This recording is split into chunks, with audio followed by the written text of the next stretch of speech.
मुकेश भैया जिंदाबाद जिंदाबाद जिंदाबाद। क्षेत्र की जनता जिंदाबाद जिंदाबाद जिंदाबाद। बहुत बड़ी जीत उसका इंतजार कर रही है जनता, जिसका खुद चुनाव प्रचार कर रही है। जनता जनार्दन मित्रों साथियों, नगर पंचायत कटिया से नगर अध्यक्ष पद के सुयोग्य कर्मठ जुझारू प्रत्याशी मुकेश यादव, जिन्होंने बिना किसी पद पर रहते हुए सबकी सेवा की, सहायता की। आइए जनता जनार्दन हम उनका साथ दें और इस बार नगर अध्यक्ष पद पर उन्हें ही विजयी बनाएं।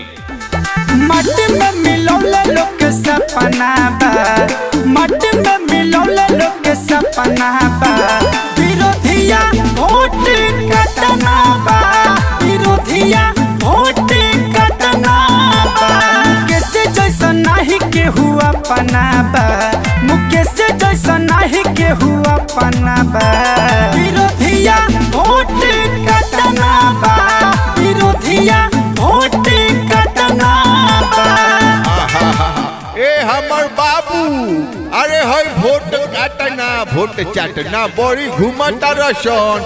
रोज सवेरे सवेरे आके हमार दिमागो नु चाट देता रसन। लेकिन हम अपन वोट अपन मुकेश बेटा के देम। बुझल कि ना? अब लोग कितनो अइबलो हमरा कोनो फर्क नहीं खे। सुख दुख के साथी गरीब के मसीहा मुकेश भैया रखस ध्यान हो। इनका जैसन केहू ना दूजा, करेले सब करी सम्मान हो।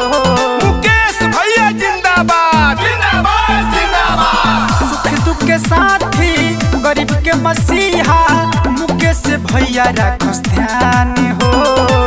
इनका जैसन केहू ना दूजा, करेले सब करी सम्मान हो। भइले घोटाला देख के तनाबा, भइले घोटाला देख के तनाबा। विरोधिया वोट कटना बा, विरोधिया वोट कटना बा। मुकेश जैसा नहीं के हुआ पनाबा, मुकेश जैसा नहीं के हुआ पनाबा। विरोधिया वोट कटना बा, विरोधिया वोट कटना बा। विकास के लिए लेकर अपनी दलील आया हूं, आपके हक के लिए बनकर वकील आया हूं। नगर पंचायत कटिया के प्रगति के लिए समर्पण भाव से आप सबसे वोट के लिए करने अपील आया हूं। मेरे तमाम मित्रों साथियों, देखिए अच्छा कौन है, बुरा कौन है, किसने बिना पद पर रहते हुए आपकी सेवा की, उनका साथ दीजिए और नगर अध्यक्ष पद पर इस बार मुकेश यादव को विजयी बना दीजिए। बिना कोनो पद के मुकेश भैया सबके करौले रुकल काम हो। कर्मठ सुयोग ईमानदारी प्रत्याशी, बच्चा बच्चा जाने इनके नाम हो। क्षेत्र की जनता जिंदाबाद जिंदाबाद जिंदाबाद। बिना कोनो पद के मुकेश भैया सबके करौले रुकल काम हो। शिक्षित सुयोग ईमानदारी प्रत्याशी, बच्चा बच्चा जाने इनके नाम हो।